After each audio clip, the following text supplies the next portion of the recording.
Hi friends, online agriculture classes के official YouTube channel पर आप सभी का हार्दिक स्वागत, अभिनंदन एवं वंदन करता हूं।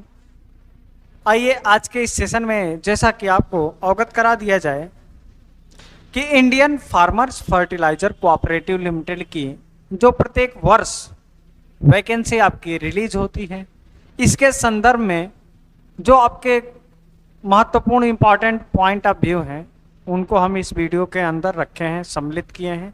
आप इसको स्टेप बाय स्टेप ध्यानपूर्वक देखिएगा, जिस कारणवश आपके सारे कंफ्यूजन क्लियर हो जाएंगे।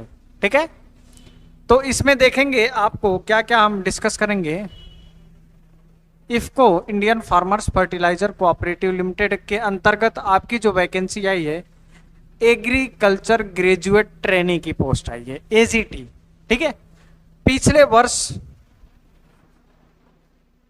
आपकी 64 number of vacancy all India में आई थी, जिसमें से 7 उत्तर प्रदेश में थे, से थे।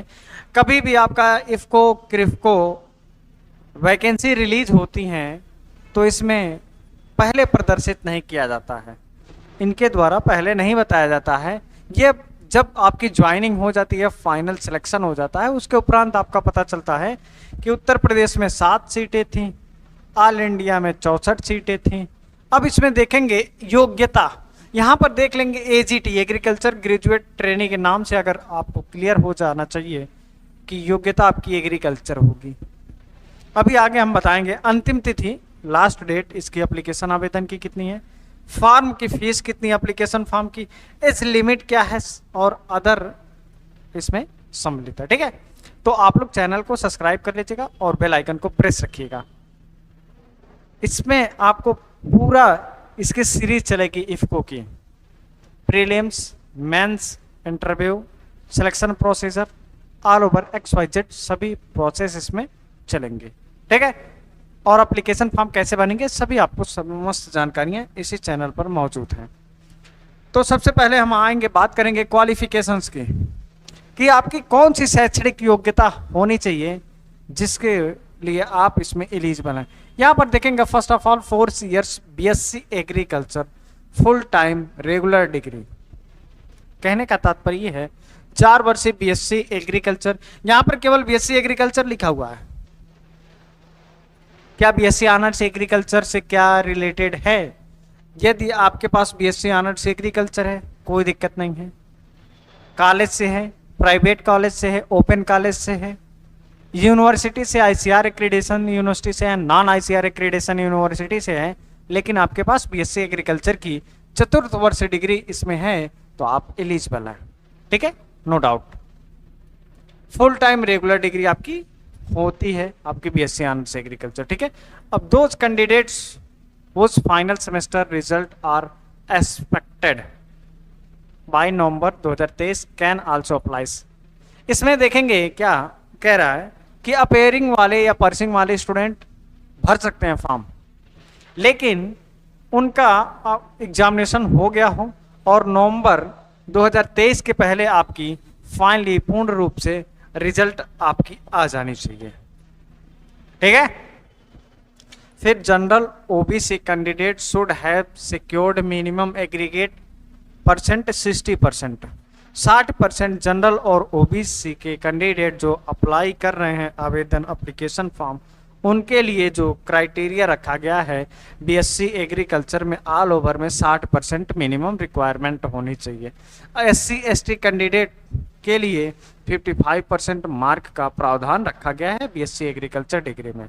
ठीक है, अब BSc एग्रीकल्चर डिग्री के उपरांत आपके 2 कंफ्यूजन और होंगे, उसको क्लियर कर दें कि BSc ऑनर्स एग्रीकल्चर है हमारे पास सर, कोई दिक्कत नहीं है, आप ये भी एलिजिबल हैं और BSc AG भी एलिजिबल हैं, दोनों लोग एलिजिबल हैं, दोनों भर सकते हैं। ठीक है, 4 वर्ष की डिग्री होनी चाहिए बस, बाकी आगे अभी आपको क्लियरफाई करते हैं। क्या ये तो सर हॉर्टिकल्चर है, फॉरेस्ट्री है, फिशरीज है, XYZ, डेयरी टेक, बीटेक, ये तो एग्रीकल्चर की ही ब्रांच है। नहीं, एग्रीकल्चर के ब्रांच हैं, बट उनको मांग रहा है केवल BSc एग्रीकल्चर। ठीक है, अब इसमें GPA आपका 66% होना चाहिए और इसमें जीपी आपका 55% होना चाहिए SC/ST के कैंडिडेट में। ठीक है, अब इसमें देखिए यहाँ पर यह क्या कह रहे हैं, कौन कौन से, the candidate who have passed BSc agriculture degree in the year of 2020, जो स्टूडेंट 2020 में पास आउट हैं, 21 में पास आउट हैं, 22 में पास आउट हैं, 23 में पास आउट हैं, ये सभी के सभी एलिजिबल हैं। ठीक है, इफको एजीटी 2023 सेशन में ये लोग एलिजिबल हैं। क्लियर। अब इसमें देखेंगे 20 के पहले यदि आप 19 में हैं, 18 में हैं, 2017 में पास आउट हैं, तो आप लोग एलिजिबिलिटी खत्म कर दिया गया है, मतलब उस समय आप योग्य थे। अब इस समय आपकी योग्यता को बैन लगा दिया गया है इफको के द्वारा। अब 2020 तक लिया गया है, 2024 में आपका 21, 22, 23, 24 वालों को लिया जाएगा। ठीक है, पीछे के एक साल घटता जाता है जब इफको आगे बढ़ता जाता है तो।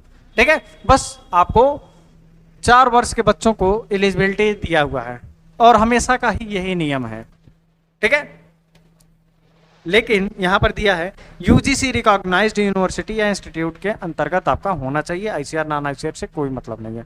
अब देखिए एज लिमिट, सीमा अवधि आपकी हो relaxable by 5 year for SC/ST candidate, 30 years आपकी मैक्सिमम लिमिट है। SC/ST को 5 वर्ष की रिलैक्सेशन, मतलब 35 तक SC/ST भर सकते हैं, लेकिन यहां पर 3 years for OBC not belonging to creamy layer. OBC होना चाहिए आपको, बट NCL होना चाहिए, NCL नॉन क्रीमी लेयर होना चाहिए, तब आपको 3 वर्ष की छूट दी जाएगी। क्लियर। अब आगे देखेंगे ट्रेनिंग पीरियड, इसमें ट्रेनिंग होता है, ट्रेनिंग पीरियड आपकी 1 ईयर की है। अगर आपको किसी भी प्रकार की समस्या होगी तो नीचे इंस्टाग्राम आपका दिया हुआ है, यहाँ पर पूछ लीजिएगा। ठीक है, OBC नॉन क्रीमी लेयर। अब आगे देखेंगे इसमें लोकेशंस, आपकी जॉब लोकेशंस क्या होती है, तो जॉब लोकेशन साहब देखेंगे आप इसमें, तो आपकी for the field officers, field office located at all over India, मतलब आप कह सकते हैं पैन इंडिया, आपकी ज्वाइनिंग भारत में कहीं भी हो जाएगी। ठीक है, लेकिन आप अपना जो सिलेक्शन करेंगे अपने नियर बाई स्टेट में करिएगा।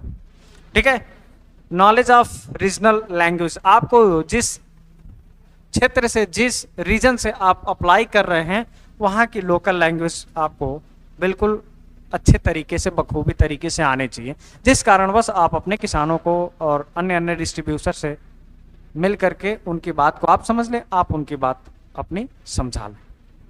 ठीक है, स्टेट इज ए मस्ट। ठीक है, not with standing the selection placement और एजीटी फॉर्म ट्रेनिंग, इससे हमारा कोई मतलब नहीं है। ठीक है, आगे बढ़ते हैं। जो हमारा मुख्य उद्देश्य है knowledge of language, candidate must will be reading, writing and speaking knowledge of the regional language. वही हमने कहा, जो आपकी लोकल लैंग्वेज हो उसके अच्छे तरीके से आपको पढ़ सकते हैं, लिख सकते हैं, बोल सकते हैं, समझ सकते हैं, ये सारी चीज़ आपकी होनी चाहिए जो आपने एप्लीकेशन आवेदन करेंगे। ठीक है, अब यहाँ पर दे रहा है नोइंग 1 और more than 1 language will be have added advantage. यदि आपके पास 1 और मोर, एक से अधिक लैंग्वेज यदि आपको जानकारी है तो उसका एडवांटेज यहाँ पर आपको मिलता है। ठीक है, knowledge of Hindi is desirable, Hindi आपका डिजायरेबल है, मतलब कि ये नेसेसरी नहीं है, आपको इंग्लिश नेसेसरी है लेकिन हिंदी डिजायरेबल है। अगर 2 स्टूडेंट हैं, एक को हिंदी आती है, एक को हिंदी आती है और एक को दोनों आती है, बोथ आती है। ठीक है, 2 स्टूडेंट हैं, अगर मान लीजिए 128 नंबर दोनों स्टूडेंट पा गए तो हिंदी वाले को बाइकाट करके बोथ वाले को ले लिया जाएगा। ठीक है, ये चीज कह रहा है। अब आगे बढ़ेंगे, कंपेंशन की बात करेंगे तो स्टाइपेंड, आप सीधे मुद्दे की बात कर लेते हैं। Stipend at the training period 33,000 रुपये पर मंथ आपको मिलेगा जब आप ट्रेनिंग करेंगे 1 वर्ष, 1 ईयर तक। 1 ईयर तक आपको जो मिलेगा साहब ये 33,300 रुपये तक मिलेगा। ठीक है, और उसके बाद on successful completion of 1 ear training जब आपकी 1 वर्ष की ट्रेनिंग कंप्लीट हो जाएगी इफ्को के द्वारा, तब आपकी जो सैलरी बनेगी बेसिक पे, ये बेसिक पे नहीं है, ये स्टाइपेंड है। ट्रेनिंग के दौरान स्टाइपेंड मिलता है, सैलरी नहीं मिलती है, ये स्टाइपेंड मिलता है। ठीक है, जब आपकी ट्रेनिंग कंप्लीट हो जाएगी तब आपको 37,000 पर मंथ मिलेगा। ठीक है, रेगुलर पे स्केल आपकी इतना से इतना आपकी रहती है, 37,000 से लेकर के 70,000 तक आपकी बेसिक पे रहती है। उसके बाद 37 तो आपको मिलेगा, प्लस इसमें आपको अलाउंस मिलेंगे, benefits as per rule of organisation, जो इसको डीए देता है, एचआरए देता है, टीए देता है, सीए देता है, जितना भी अलाउंस देती है सभी के सभी इस पर आपके जुड़ते जाएंगे। ठीक है, मतलब आपका कह सकते हैं कि 45 प्लस सैलरी आपकी पर मंथ आपका पर माह आपकी बनेगी। ठीक है, आगे चलते हैं, सर्विस बॉन्ड की बात करते हैं। एक यहाँ पर थोड़ी सी छोटी सी समस्या वाली बात है कि on appointment the training belonging to the general OBC candidate would be required to furnish a service bond of 80,000। कहने का तात्पर्य ये है कि जनरल और ओबीसी के जो भी स्टूडेंट इसमें सिलेक्शन पा जाते हैं, ठीक है, जैसे मान लीजिए आपका जनरल ओबीसी से बिलोंग करते हैं इस कैटेगरी से आप, और आपका सिलेक्शन हो गया, तो एक तो 1 ईयर का ट्रेनिंग हो गया। ठीक है, 1 ईयर का ट्रेनिंग हो गया, प्लस आपको 3 ईयर का बॉन्ड रखा जाता है। 3 ईयर मतलब टोटल आपका मिनिमम 4 ईयर आपका 4 साल हो गया। ठीक है, 4 साल के अंदर आप यदि इफ्को की कंपनी या अपनी पोस्ट को छोड़ते हैं, रिजाइन देते हैं, स्वयं यदि आप इसको छोड़ना चाहते हैं, तो आपके लिए 80,000 रुपए की जुर्माना के रूप में लगाया जाएगा। इसको जुर्माना कह सकते हैं या बॉन्ड कह सकते हैं। ठीक है, तो ये 80,000 रुपए आपको भर करके तभी आप अपना सीट छोड़ सकते हैं। ठीक है, और वहीं पर देखेंगे SC ST कैंडिडेट के लिए, तो यहाँ पर आपको 20,000 रुपए की केवल हर्जाना देना पड़ेगा, मतलब 20,000 की लॉस यहाँ पर होगी। जनरल ओबीसी में 80,000 रुपए और 20,000 रुपए SC ST में। ठीक है, यहाँ पर साफ सप्लीका for the service of minimum period of 3 year. ये सर्विस की बात कर रहा है, सर्विंग की बात कर रहा है, for the serving after successful completion of training. यहाँ पर साफ साफ लिख रहा है कि 1 वर्ष की जो ट्रेनिंग हो गई, 1 वर्ष की हमने जैसा कि बता दिया, 1 वर्ष की ट्रेनिंग और 3 वर्ष की आपकी सर्विस। ठीक, मतलब टोटल 4 साल के बाद ही आप छोड़ सकते हैं, तब आपको कोई चार्ज नहीं देना होगा। अगर 4 साल के अंदर आप छोड़ते हैं तो आपको 80,000 रुपए जनरल ओबीसी और SC ST कैंडिडेट 20,000 रुपए का जुर्माना भरना होगा। क्लियर? आई होप समझ में आ गया होगा। अब वीडियो को लाइक कर दीजिए आप लोग। अब आगे देखिए, सिलेक्शन प्रोसीजर। सिलेक्शन प्रोसीजर इसका क्या है? प्रीलिमिनरी एग्जाम होगा। जो प्री का एग्जाम होगा ये आपने सुना होगा ओपन इन्वायरमेंट। ओपन इन्वायरमेंट का मतलब होता है कि आप कहीं भी घर बैठे एग्जामिनेशन दे सकते हैं, इसके लिए कोई एग्जामिनेशन सेंटर नहीं बनता है। ठीक है, मेंस का एग्जाम पैटर्न इसका हम आपको अगले वीडियो में बता देंगे डिफाइन करके थोड़ा सा, नहीं तो ये वीडियो लंबा हो जाएगा। ये आपका सेंटर जाएगा, आप जो अपना सिटी चूज किए होंगे, सिटी सेंटर, ये क्लोज इन्वायरमेंट में होगा, ये इफ्को के अधीन होगा। ठीक है, फिर थर्ड आपका स्टेप है इंटरव्यू सेशन। आपका इंटरव्यू होगा, प्री एग्जाम होगा, मेंस एग्जाम होगा, इंटरव्यू होगा। जब इसके फाइनल आप जाएंगे तो आपको एक छोटा सा मेडिकल टेस्ट होता है, हेल्थ से रिलेटेड होता है मेडिकल टेस्ट। ठीक है, ये नहीं कि आप हट्टा कट्टा हैं, आपके दूसरे बगल वाला दुबला पतला है तो उसका सिलेक्शन नहीं होगा, ऐसा नहीं। मेडिकल टेस्ट होता है, वो मतलब शारीरिक रूप से दिखाया जाता है कि कोई आपके अंदर, शरीर के अंदर बीमारियां तो नहीं है, कोई विकार तो नहीं है, किसी प्रकार की समस्या तो नहीं है, जिस कारण बस आपको फील्ड वर्क की जॉब है ना ये, तो फील्ड में आप जा करके ससेप्टेबल ना कर पाए। ठीक है, और एक स्टूडेंट का कमेंट्स पिछली बार आया था, लेकिन इस बार हम बता देना है, पिछली बार भी हमने बताया था गर्ल्स के लिए। देखिए ये फील्ड वर्क है, ये जो जॉब है ये फील्ड वर्क है। ठीक है, लेकिन लड़कियों के 90 + 10% सिलेक्शन लड़कियों का होता है, 90% सिलेक्शन मेल का होता है, या फिर आप कह सकते हैं बॉयज़ का होता है। बॉयज का सिलेक्शन 90% होता है, 10% आपका फीमेल या गर्ल्स का होता है। ठीक है, क्योंकि ये फील्ड वर्क जॉब है, गर्ल्स के लिए टफ पड़ता है, लेकिन इनको पिछली बार एक ही मात्र केवल एक लड़की का उत्तर प्रदेश में सिलेक्शन हुआ है।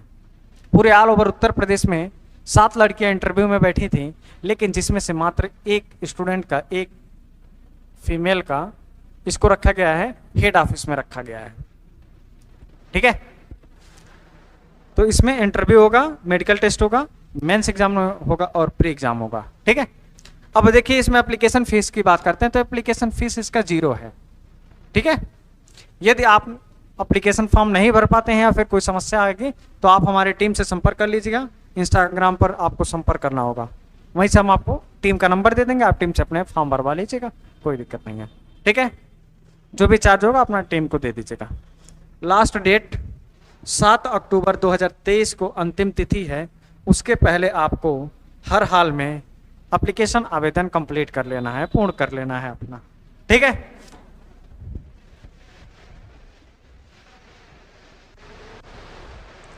अब इसमें सब्जेक्ट देखिए, आप किस सब्जेक्ट के लिए एलिजिबल हैं। तो जिनके पास बीएससी एजी है, बीएससी एग्रीकल्चर, ऑनर्स एग्रीकल्चर है, और जो इसमें सब्जेक्ट की बात हम कर रहे हैं ना, तो ये सब्जेक्ट केवल एग्रीकल्चर वाले एलिजिबल है, हार्टिकल्चर फॉरेस्ट्री फिशरीज वाले एलिजिबल नहीं है। और दूसरा देखेंगे एलिजिबिलिटी, तो इसमें एप्लीकेशन फॉर्म जब आप भरेंगे भैया, तो यहाँ पर देगा एनुअल या ईयरली। ठीक है, और दूसरा देगा आपका सेमेस्टर। ठीक है, एनुअल यदि हैं तो आप भी एलिजिबल हैं, सेमेस्टर वाले स्टूडेंट हैं तो वो भी एलिजिबल हैं, दोनों लोग एलिजिबल हैं। ठीक है, बस यही आपको जानकारी देनी थी। तो बाकी आपको किसी भी प्रकार की समस्या होगी तो आप हमारे इंस्टाग्राम पर संपर्क करिएगा, एग्री क्लासेस 573, यही हमारी टेलीग्राम चैनल की आईडी है, दोनों पर आप संपर्क कर लीजिएगा। तो मिलते हैं नेक्स्ट वीडियो में किसी नेक्स्ट टॉपिक के साथ, तब तक के लिए जय हिंद।